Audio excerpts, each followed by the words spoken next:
Sizlerden gelen geri bildirimler beni oldukça mutlu etti. Yeni videolar çekmem için beni motive etti. Hepinize çok teşekkür ediyorum.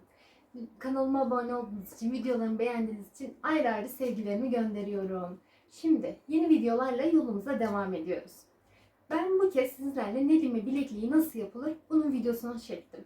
Bunu sizlerle paylaşmak istedim. Şu an kolumda da gördüğünüz gibi beyaz gülden yaptım. Şöyle daha net gösterebilirim.